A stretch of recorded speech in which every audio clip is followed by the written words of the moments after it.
Good afternoon from Sacred Space at Titania's Realm. It's 2:47 p.m. on the 26th of August 2024. My goodness, my goddess, the month is nearly over. We're nearly into September. You know what that means.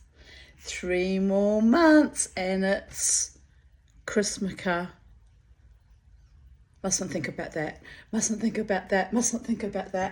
But anyway, 3 more months till the end of the year, people of Earth.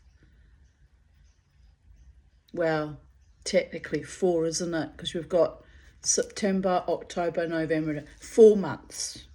But by the gods, it feels like the year's just washed away so fast. And yet again, I have achieved not very bloody much in life, really. Oh, well, no, that's not true. I've got all my jewellery in a store and I'm still doing my wild dance every weekend. I have achieved things, but they're not things that generate an income, is what I'm saying. Oh well, never mind. Loser alert. Never seem to be able to shift that albatross in a way, but you never know what the future holds, and if my health improves dramatically in 12 months, who knows? I might be able to hold down a job of some kind. Might be able to get out of the poverty trap. Might be able to generate enough money to eventually travel to my sacred spaces like I dream of. Oh, now let's not get too cray-cray, Tanya. Just calm your farm, Tanya. Calm your farm. Well, I am the psychedelic dreamer, you know. I was born that way too. Another of my gifts. So today's title is Love from the Other Realms, Gradually Finding My Niche. I just want to tell you it's 27 degrees Celsius today. It's quite warm. It's quite a warm day. Beautiful day. I've been reviewing quite a few of my trance drumming notes and I'm scaring myself and a bit astonished at, things that seem to be accurate, although it remains to be seen what the future holds. Let me just plug us in. And yes, I'm sort of feeling very kind of a little bit fragile right now because I'm just still in recovery from my wild dance on Saturday night, which was wonderful, but still a bit wrung out. It's going to take me a couple of days to bounce back, I think. So hopefully I'll feel well enough to dance for Ramjet on Friday night. I think they're playing on Friday night anyway. So getting back to our normal routines. So yes, so look forward to that. And nothing else exciting has really happened today. Just had a good sleep. Actually slept in today, which is awesome. Haven't done that for a while. Slept till about 10. So yeah, plugging on every day in every way. Anyway, where were we? Love from the Other Realms, Gradually Finding My Niche. Let's go, babies. So I shared this this tells me if this is the folio photo, it's going to be heavy going today. There'll be lots of trauma processing. So turn me off if you're in a fragile headspace.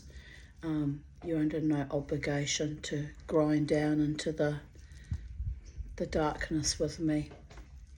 But anyway, today's title is Me to My Abusers. When you get to hell, tell them I sent you. And it's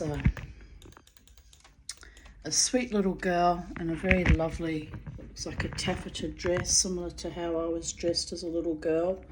Very, very opulently, because my mother was a narcissist and frankly quite mad. And so it was not unusual for me to be overdressed even for school, which is why I used to get beaten up so frequently, just so. So yeah, I kind of resonated with that little meme because it's an accurate reflection of me as a child and how I feel about all my abusers then and up to recent times. Isn't it nice that I can actually, I went to say current, but did you see me pause? At the current moment in time, to my knowledge, I mean, there might be things going on behind my back, but to my knowledge, for probably the first time in my life, to my knowledge, I don't have any abusers in my life at the moment. That's astonishing, people. It's a rarity in my paradigm, in my existence. No abusers. No dickheads either. Oh, we should throw a party. I must throw a party. Or say a shehehianu for the first time that the Tanya is not surrounded by abusers or even one abuser. I've had a beautiful, awesome few weeks. No more abusers. I can almost not breathe. I'm so astonished to be able to say that out loud. But I won't get too excited because they often, you know, if I think things are being lovely, I often find out later that there was things going on in the background that I wasn't aware of, and ultimately it erupts, am I right? So, but anyway, that's, I have to breathe and remind myself that today is a beautiful day, 27 degrees, had a beautiful weekend with my handsome, talented men alter egos and all the wonderful people in the club who work so hard to make sure that everyone has a beautiful weekend, and be grateful for that. I'm grateful for Charlie. I put Charlie outside. I gave her a banana, and well, I was eating the banana actually, and she decided to help me eat it, which I didn't mind her having the banana, but she's a messy eater. She was picking it and squishing it in a beak, making it all sloppy, and then flicking it all over my nice dress. So I cracked the shit about that, put her outside in the garden alone, and now I can hear her twittering, calling out for me because she doesn't actually want to be alone. So now I feel guilty. Hopefully she's finished the banana by now, am I right? Oh, this is the thing. When you form deep attachments to your animals and or humans as well, you form this kind of symbiotic relationship where they don't have to even fucking try that hard, and you're running to their attention. Remind me not to do that with humans though, because that can get very sordid and ugly very quickly. Maintain my spiritual authority. Come on, Charlie. I heard you call. Come on, let's go. Hurry up. Come on, we're making a video. Mummy ain't got time for that. You want to come or not? Alright, you want to stay here? Okay, bye. Bye. Bye-bye. Alright. She wants to come, I can tell. She's just annoyed with me because I dumped her out here. And, did you finish the banana? Can you tell me if you finished the banana or not? Oh, it's still going. Oh, well, that's nice. Come on, let's go. Let's go, Charlie. Let's go. No. All right. See, she's got me running. She's got me running at her beck and call like a frickin' slave. But here, I'm not doing this. We're not doing this game. My dog used to treat me like this too. Come on.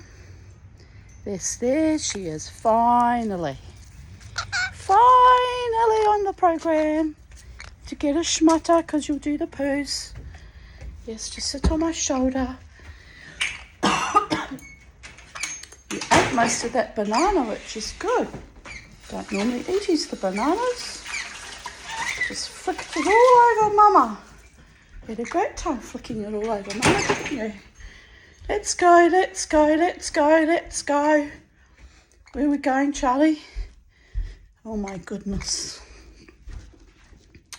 So yes, anyway, right, we're going to calm down. I don't have to worry about her now because she's with me. We can calm down and focus on what we're doing here. Am I right? Yes, Charlie. She says, Mama, there's going to be anarchy and chaos. Yes, I know, Charlie. That's why you're my bird. There's always anarchy. Anarchy and revolution and chaos. Not really. Sometimes, but not all the time, thankfully. 26th of August 2023, 1 year ago. 2:35 a.m. Oh, this was the night after my first night at the Brooklyn Standard. Right, this is going to be interesting. I had a great night out at the Brooklyn Standard. It was good to dance to Alter Ego's harder rock covers. No more shitty, vapoured cruise ship entertainment with Cocoon at the casino.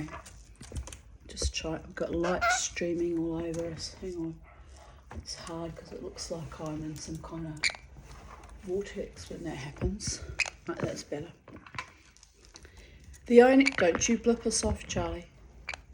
The only weird thing was finding myself dancing most of the night. That's not going to work either. Near a cousin of an ex-lover of mine. Oh, dear goddess. Oh, well, anyway. Not to worry, although he deliberately brushed up against me a few times and gave me weird, shy smiles. He didn't engage. Well, just as well anyway. I mean, I would have been polite. I just would have politely told him to naff off, but he didn't engage. He just circled me like a predator all night long. Then right at the end of the night, I broke my beautiful skull and tree of life necklace. So I was scrabbling on the carpet, trying to gather up all my pearls and various other beads as well. I hope I got both amethyst skulls back, as they will be hard to replace. Fuck my life. I did get them back, but what happened in the end? One of them cracked. I had to replace them with smaller ones that aren't nearly as nice, so that was upsetting. Trust me to wear my full regalia. That necklace is held up for about 2 years.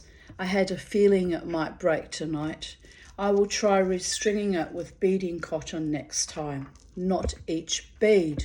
Make it harder to break. Some inordinately young man was flirting with me shamelessly too.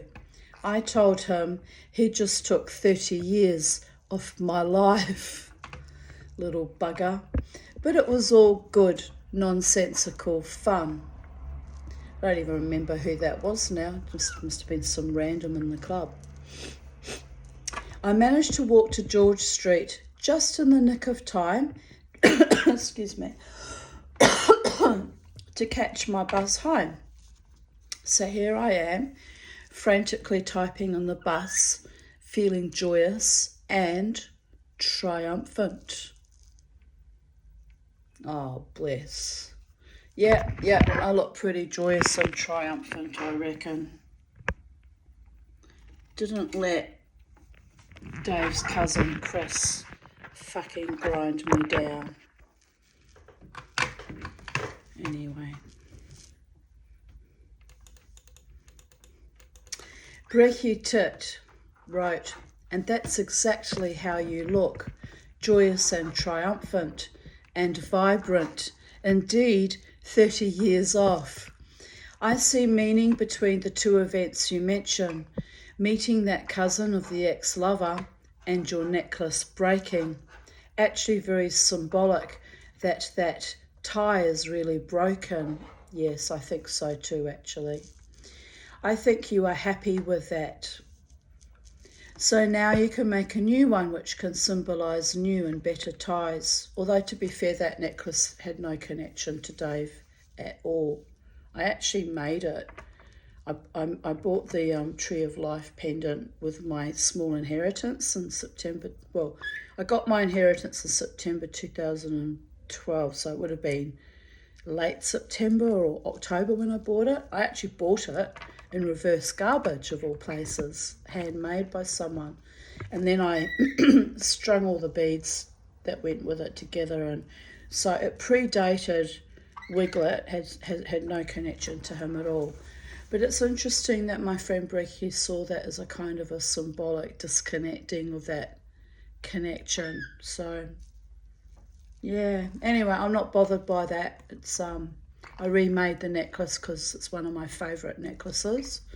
And I've remade it, and so far so good. It hasn't broken, but it probably will again because things happen. But I've remade it about 7 or 8 times since 2012. Me replying to Brekkie, it's been an intensely interesting week. The visit to Myala, the poetry reading, the wild night of dancing at the Brooklyn Standard.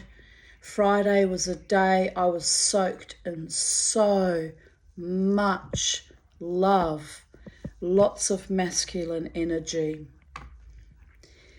My neighbour Peter visited with Coco just as I was leaving to go buy groceries.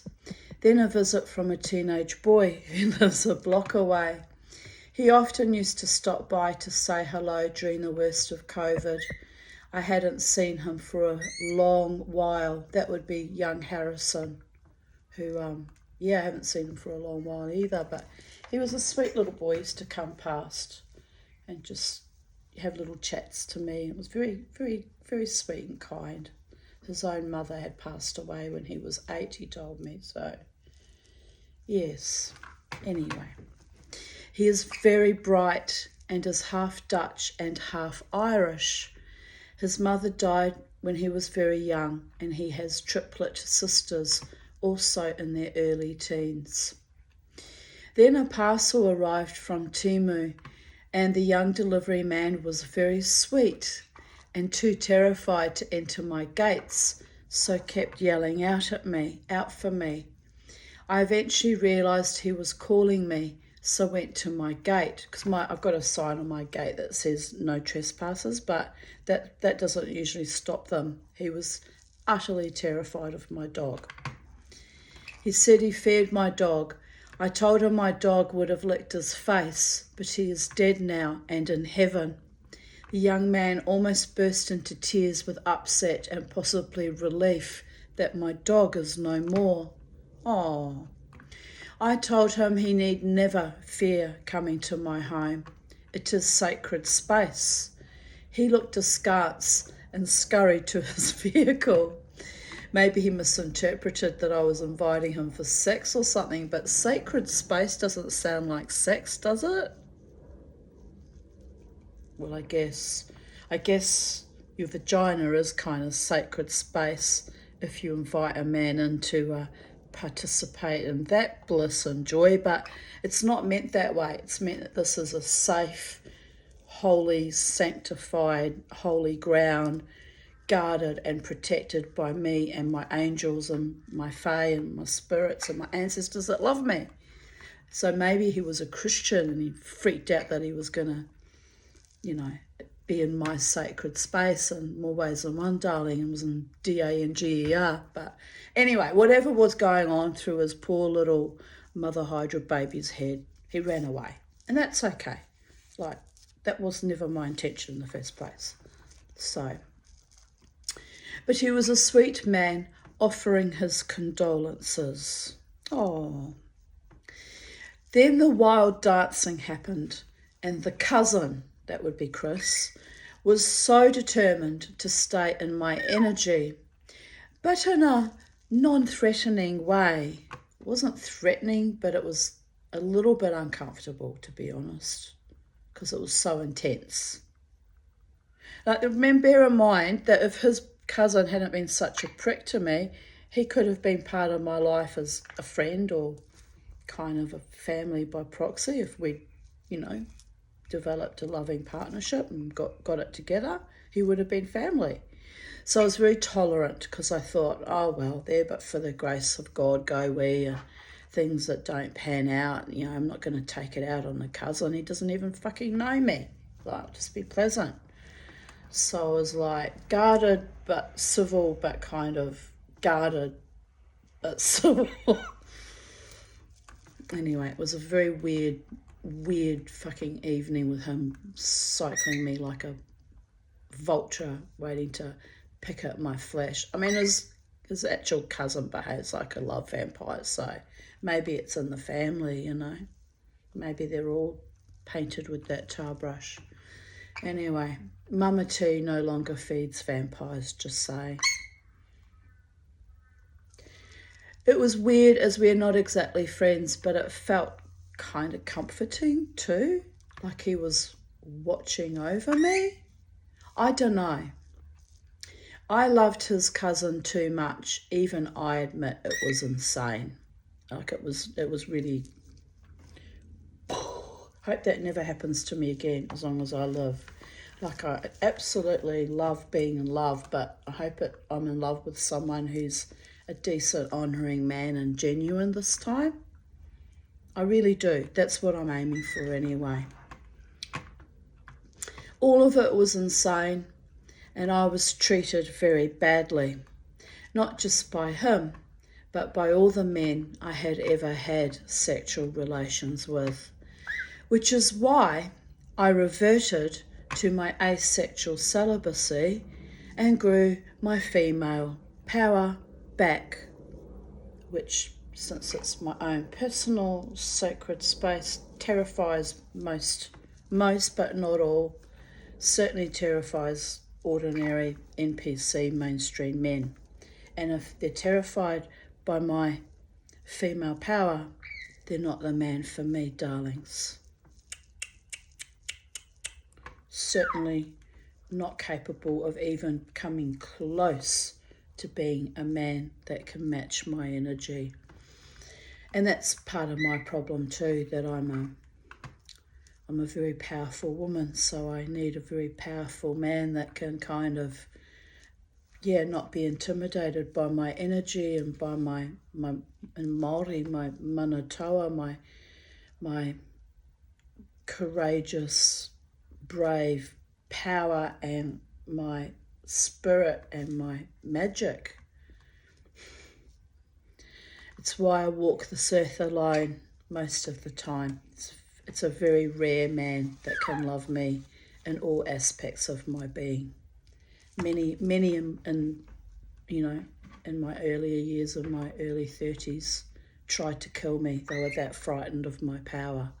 And by the way, I didn't realise, leaving my husband with 2 little children, deeply traumatised, broken, forced into poverty against my own will, the abuse dynamics involving my own mother and stepfather as plural and all that evil shit. I had no idea how powerful I even was at that age. Certainly didn't feel powerful riding through that nightmare alone, unprotected, yet again. So my power has been pulled together and garnered. And how does my psychiatrist put it? He puts it in this really beautiful way. Oh, that's right. He says you galvanise your anger, or you galvanise your power in crisis situations. I said, I've watched you do it. He said, you just sort of pull it together right in front of my eyes. He says, I've watched you galvanise yourself, galvanise your power. Well, I don't know when that started to manifest, to be exact. It must have been after one of the strangulations, or even after the suicide attempt. It got really intense. I was conscious of it more intensely after 2015. So I guess it's kind of, now I'm too bloody hot here. Wait a minute. It's kind of a gift from the gods, an extra protective layer gifted to me. It's not mine, is what I'm saying.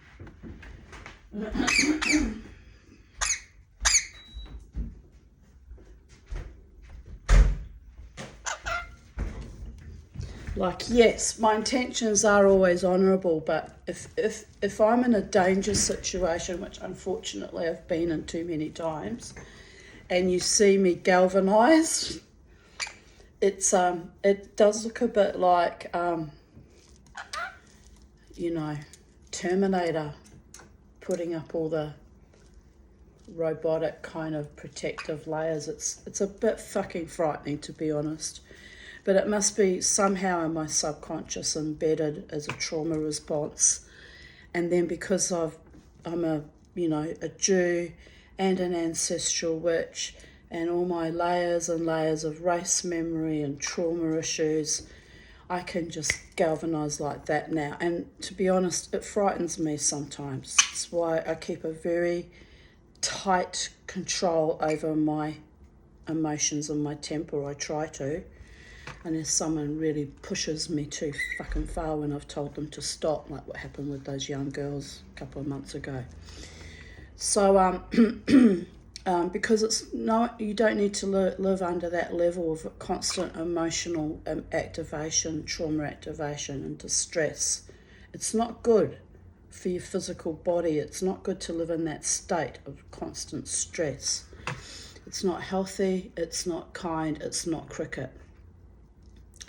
But yes, I can galvanise on a dime now, which is just the way it is.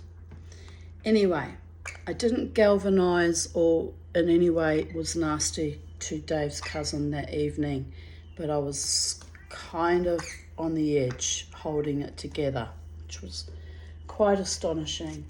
And then it got transmuted in the most perfectly beautiful, soul-nourishing, kind, sweet way when my friend Scott mouthed to me, "I love you," and I mouthed back, "I love you too," as friends. And I nodded, and Chris, the cousin, just went,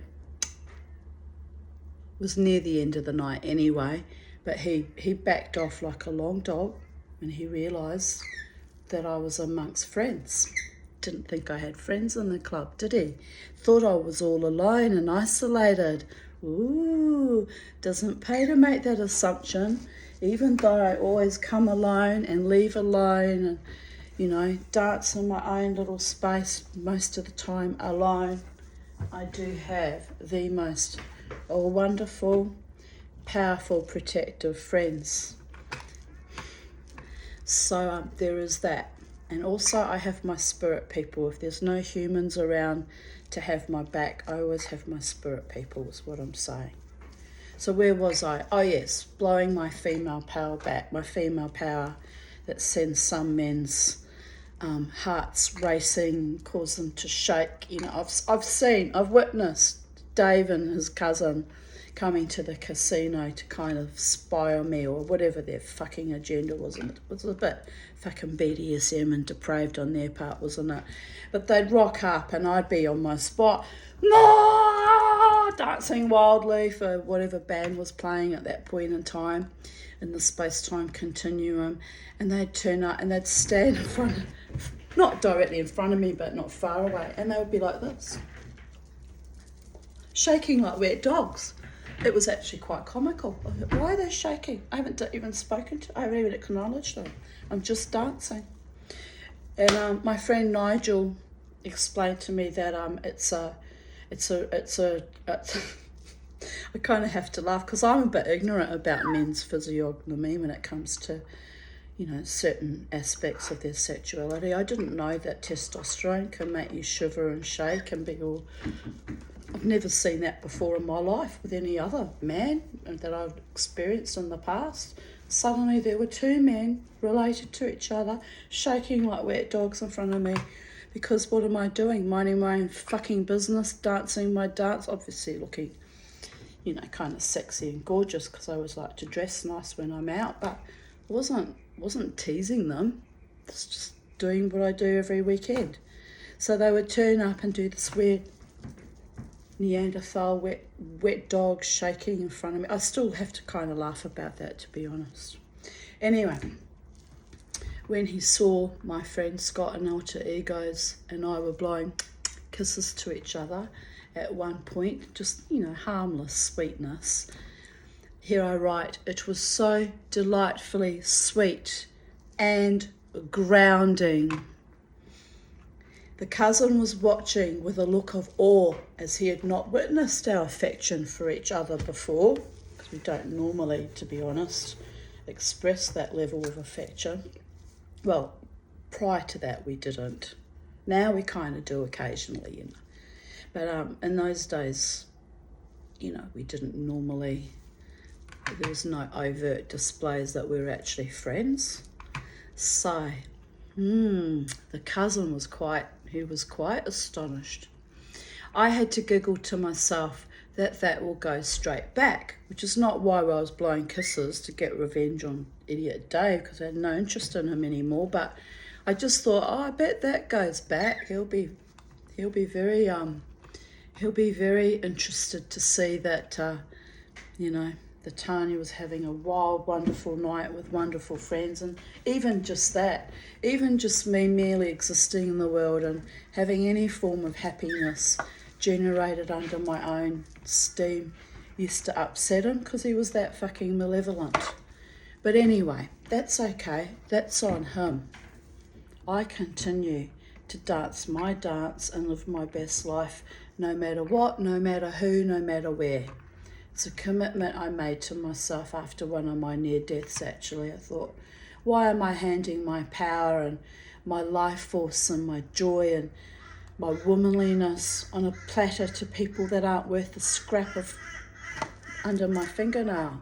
You must never do that, people of Earth. Male or female, you must never hand over your power, no matter how much you love someone, to another entity. You don't know what's driving them half the time either, you know. You've got to always maintain your own authority, your own dignity, and your own body autonomy. Just saying. I wish you'd fucking listened to me 4 years ago, but never mind, there is that. But don't hand it over on a plate for a donut or football ticket, or in the hope that someone might take you to bed and give you a good rogering, or might actually love you. Don't ever hand that over.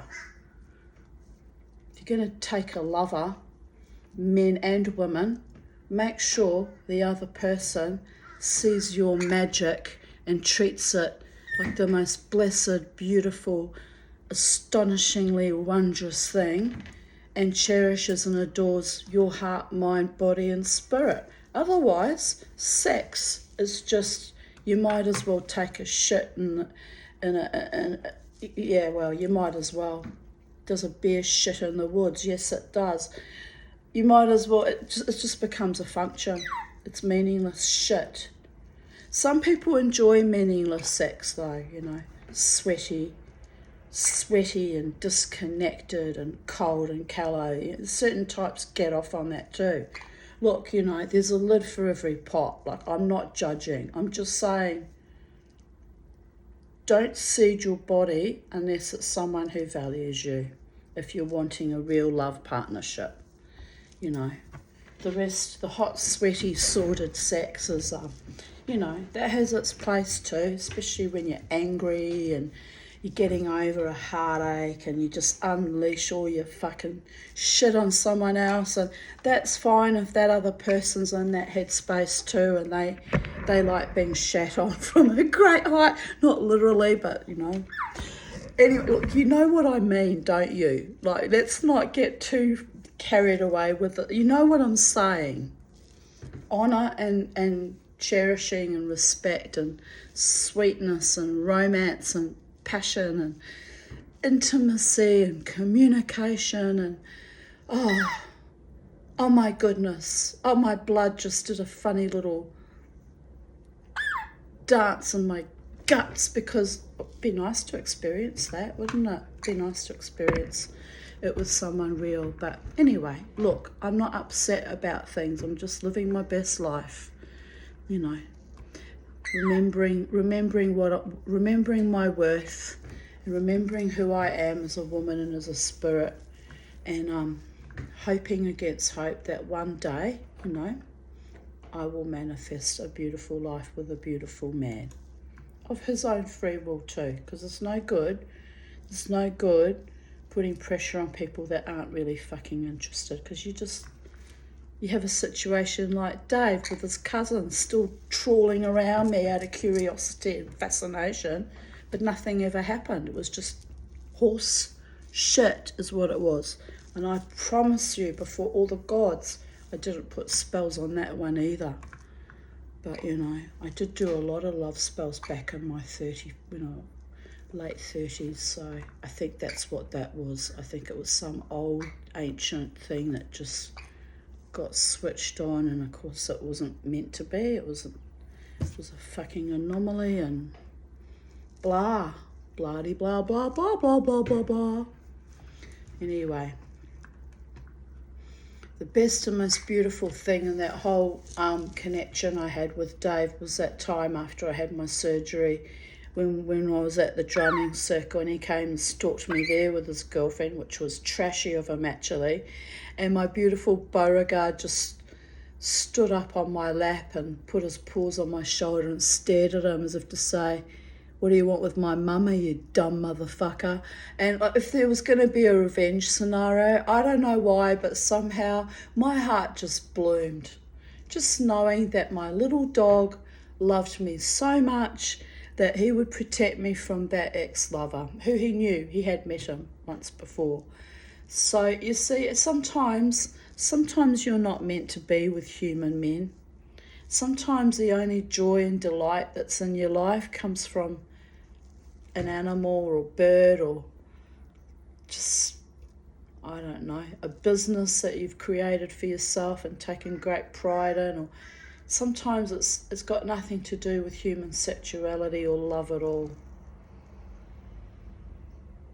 Anyway, my dog, that's why I went to pieces when he died, partly too. No one loved me as much as that dog does. Still does, even from the spirit world. Are we right, Charlie? She says, yes, Mummy T.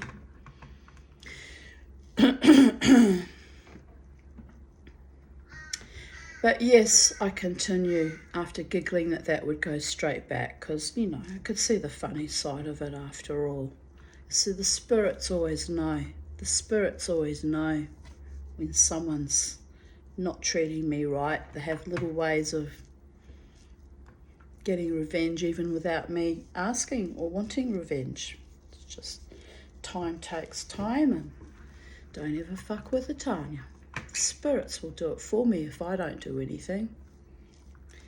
Anyway, here we go. But yes, ultimately, that love has never died. Well, it has now, because I wrote this back in. I wrote this a year ago, but the love has actually died. And how I knew it had died was when he appeared behind me in December last year at the crossroads at the red light outside the cemetery. And I just laughed and danced to the song that was playing on the radio.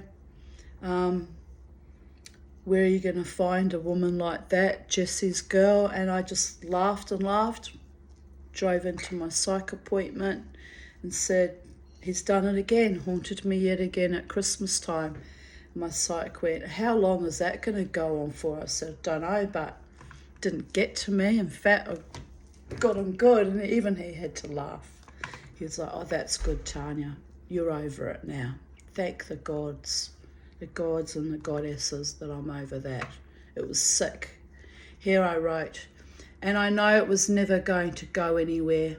Too many cruel, sadistic, emotional games were played. So I soak myself in my platonic, genuine, heartfelt loves. My friends, Charlie, the gods, nature, all that is soul-nourishing, comforting, deeply loyal and faithful. Faithful in the sense that they're all my platonic loves, so don't have to worry about them screwing around on me, am I right? It's a different kind of faithfulness I'm talking about there. There was a lot of love in that club on Friday night and or Saturday morning. There were a few vicious venal people too, but in typical Tanya style, I rose above it, referring to the weirdness and the nastiness from Scottish Carl as well, and There were some young men that were dancing in front of me that were being fucking weird too. I nipped them in the bud as well. So for my first time in the club, it was actually kind of like an initiation. It was quite stressful, quite frankly. But, you know, I've been dancing in the Brisbane music scene at that time for 13 years, so nothing much really phases me. I've seen it all, I've outdanced it all, and I even laugh about a lot of it now. Comes a time when it all just becomes kind of absurdist and ridiculous, really. Humans. That's why I live in Titania's realm with the fairies. They haven't quite included me in their dimension, which is just as well, because I don't want to completely lose my mind, people. But I reckon I'm safer with them than I am with most human mortals, just saying. Apart from not wanting to lose my mind or my touch on reality on planet Earth. Let's be realistic here. The trick is to not eat the food and the drink they offer you. But you've got to know that they're fae to know that that might be a problem, am I right? Anyway, I trust in my gods that they have my back before any other human mortal, just saying. That's what I'm really trying to say here. But the love and unexpected kindness and attention from the ex-lover's cousin was surprising and a sign that, yes, my heart has been acknowledged, even if not well received. I decided to take it as kind of a badge of honour that they were so fucking fascinated they couldn't keep away from me, for the love of all the gods. He had this woman, very attractive woman, calling to him constantly, Chris, come and dance in front of the band, and he'd just nod and smile at her and keep cycling around me. It was odd. Even the woman in the end was looking at me like, who the hell are you? And I'm just like, I'm nobody in his life. I mean, I have no place in that man's life at all. So why is he doing this? I have no idea. Some bloke might have to sit me down one day and explain it to me, because to this day it still doesn't make sense, people of Earth. My heart has left a mark on other hearts, still recalibrating from their own traumas, still finding their own unique way on this planet, and sometimes those wild, broken, hell-ridden hearts still find their way to me to bear witness, even if not yet to integrate. I will remake my necklace, as I have too often had to rebuild my own heart with spiritual gold and illusory promises of a life partner who genuinely honours me and welcomes me into his life and upholds me. The ties are not broken, only the fantasies that love would find me and bring me home without abuse or entrapment, but with authentic tenderness and care. By the way, I think I have definitely broken my neck. My thick, stoic, Slavic neck. Oh, that's probably where Scott got the idea to tell me not to mosh anymore, because I actually wrote it here myself. But that doesn't mean I need to stop moshing. It just means I need to be careful about how hard I mosh. Oh, see, I like my agency too much. Anyway, here I wrote, my head might fall off. Well, baby boys and baby girls, I've lost my head over men before in the past, and we won't be doing that again. I hope not, anyway. And here I write, laughing out loud, I have lost my head for lesser mortals, but I have enjoyed my wild dancing. So there is that. Time to get old and retire, lest I end up the headless horsewoman bansheeing down Brisbane. That would be quite comical, actually, if I haunted the Brisbane Music District long after my death. I saw not a movie, I saw a YouTube video about there's a ghost in some town in America who she used to dance in the nightclub there, and she turns up as a lady in white, wears this really beautiful lacy looking dress, and she appears as a solid 3D character. Like, people don't realise she's a ghost at first, and she orders a drink and she dances wildly. Of course, 1920s version of dancing, which was different to how I stomp and mosh myself about, and dances, very, very energetically and wildly with the men. And then she usually targets one of the men. They buy her a drink or something, and she sort of kind of acts a bit seductive. And then she gets in the car with them, and they on the drive back to the area that she says she lives, she either says stop the car now, and gets out, and it's the entrance to the fucking cemetery, and she just calmly walks in and disappears right in front of their eyes, or she just vanishes out of the car. I watched it only a couple of weeks ago. I thought, and I was smiling. I was like, "You go, girlfriend." She must have had a traumatic death, being murdered by someone in the dance hall. Am I right? So she's living out this kind of revenge scenario. So I don't actually want to do that, to be honest. I want to enter the light and have peace at long last when I transition this body. But I'm the kind of spirit, like her, that if you fucked with me and it ended up in my death, I would fucking haunt you for the rest of eternity, by the way, because I'm a stubborn and highly intelligent Sigma female. But anyway, I saw that and I thought, oh, in a way, I understood. I understood why she does that. I could see it. I thought, yes, that makes perfect sense, actually. One man, they said in the show, was a taxi driver, and he